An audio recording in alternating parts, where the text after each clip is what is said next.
All right, to this now, negotiators and representatives of governments are left with only a day to finalise a new climate finance agreement at COP29. This is taking place in Baku, Azerbaijan. The UN Secretary-General António Guterres has urged the G20 countries to do the right thing and allow funding that will help developing countries mitigate climate change. Let's get an update now. Newzroom Afrika's Mweli Masilela following the developments for us in Baku.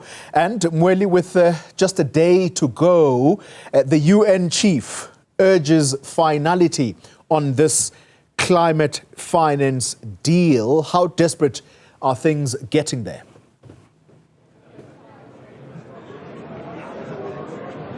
I can tell you that this has been a tough negotiation here at the COP29, and remember that the UN Secretary António Guterres was attending the G20 summit, and in fact, if you look into his speech, he was talking mainly about Baku, that this is a critical moment and countries must take this opportunity and put aside their differences and come up with a new climate finance agreement, which is something that has been very difficult. We've been speaking to those leading the South African delegation, which is the Environment Minister Dion George, as well as the Chief Negotiator Masilela.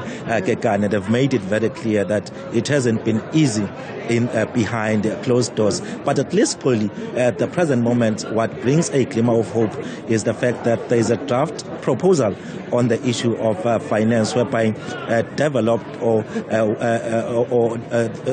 well-established economies are expected to fund emerging economies. That draft makes it clear that it's about between 5 to 6 trillion that is needed up to 2030 to finance adaptation and mitigation in as far as climate change is concerned, especially in the African continent. So South Africa is coming here well aware that it has to implement large-scale renewable projects, and we know that already that particular policy of just a transition is already being implemented with the decommissioning of a Komati power station, for example. So this money is very important for developing countries, including South Africa. But what some of the participants at this particular conference are saying is that as much as there are those challenges, they are happy that Africa is united in as far as these negotiations are concerned. Let's take a listen to Patricia Pillay, who is representing Polico,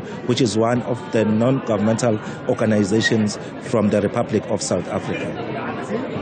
The positive news is that the developing countries are standing together.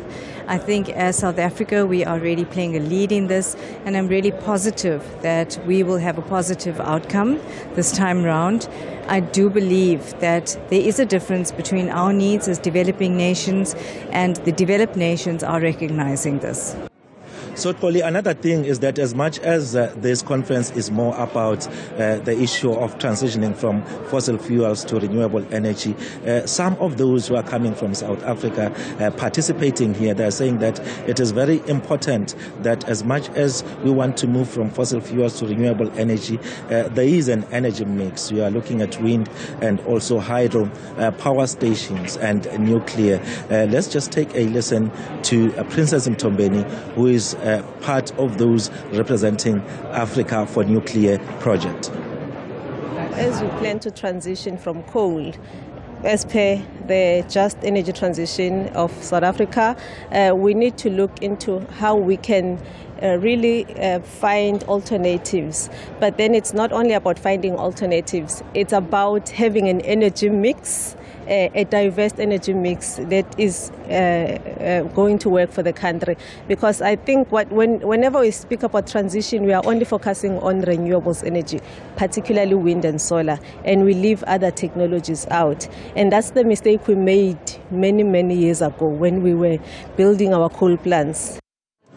So, Polly, we'll continue following up on developments tomorrow, but it's unlikely that the final polishing will be coming very early in the morning. It looks like things might be finished very late tomorrow. So we'll be actually waiting to hear from the Minister of the Environment as well as the Chief Negotiator, Masilela, as to whether something solid is coming out of this particular conference. But of course, even people who have been protesting here, coming from different countries, activists for climate issues, are actually saying that they want to see a solid agreement coming out of this. They can't wait for the next COP, which will be held in Brazil in the next year. So they are hoping that everything will be finalized here in Baku, especially the climate finance issue.